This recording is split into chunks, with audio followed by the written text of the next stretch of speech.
le mois de Ramadan, ce mois béni, ce mois réservé aux croyants qui accomplissent des bonnes œuvres, qui épargnent pour l'au-delà.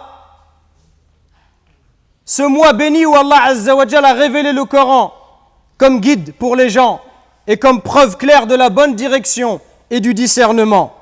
C'est un mois où nous assistons tous à un miracle.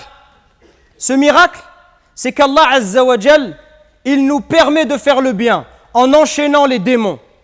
Et nous tous, nous sommes témoins de ce miracle parce que nous voyons beaucoup de gens qui s'adonnent à l'adoration d'Allah alors qu'ils n'adoraient pas Allah avec autant de ferveur en dehors du mois de Ramadan. Et même, nous-mêmes, nous constatons cette envie de faire le bien, cette envie qui nous anime.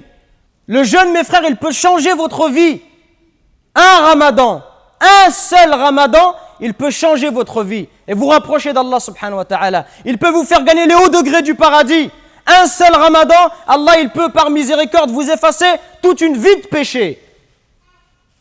Un seul Ramadan, c'est une nouvelle page que tu ouvres avec Allah Azza wa Jal. Et Allah, dans le hadith Qudusi, nous dit, le jeûne, il m'appartient. C'est Allah qui parle. Le jeûne, il m'appartient. Et c'est moi qui donnerai la récompense. Parce que la récompense du jeûne, elle n'est pas connue. Elle est tellement grande qu'Allah Azza wa Jal tient à nous la donner directement. Mes frères, pensez à tous ceux qui sont morts. Pensez à nos frères qui étaient parmi nous l'année dernière. Pensez à ceux qu'Allah Azza wa Jal, à ceux à qui Allah Azza wa Jal a décidé de reprendre leur âme. Wallahi, mes frères, s'ils pouvaient parler, Wallahi, ils nous diraient quelle occasion magnifique qu'Allah Azza wa Jal vous a donnée. Quelle occasion grandiose de se rapprocher de lui. Ne la laissez pas passer. Celui, mes frères, qui atteint le mois de Ramadan, qui verra les démons enchaînés, le mal va diminuer, le bien augmente. Celui qui, malgré cela, n'arrive pas à faire le bien, billahi alaykum, quand est-ce qu'il va faire le bien? Celui qui ne délaisse pas les péchés, qui n'arrive pas à les arrêter durant le mois de Ramadan, quand est-ce qu'il va les arrêter? Celui qui ne donne pas son argent aux pauvres le reste de l'année et qui ne profite pas du Ramadan pour faire l'aumône, quand est-ce qu'il va faire l'aumône? Quand est-ce qu'il va prier à la mosquée? Quand est-ce qu'il va pleurer? Quand est-ce que ce front va se prosterner par terre par humilité envers Allah?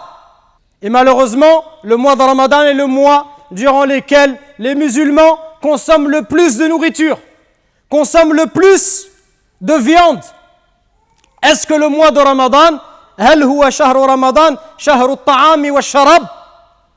Est-ce que le mois de Ramadan, c'est le mois de la nourriture? C'est le mois où on enferme nos femmes et nos mères dans la cuisine en leur passant des commandes, en leur demandant je veux telle et telle et telle chose? Ou est-ce que c'est le mois de la lecture du Coran? Est-ce que c'est le mois du repentir? Shahru Ramadan, Shahru Tawbah. C'est le mois du repentir. C'est l'occasion où on repart à zéro dans notre vie. On fait le bilan de cette année, on demande pardon et on cherche à se corriger. C'est une occasion unique. Ce n'est pas le mois de la nourriture. Ce n'est pas le mois d'éveiller à regarder la télévision. C'est le mois de l'adoration d'Allah subhanahu wa ta'ala.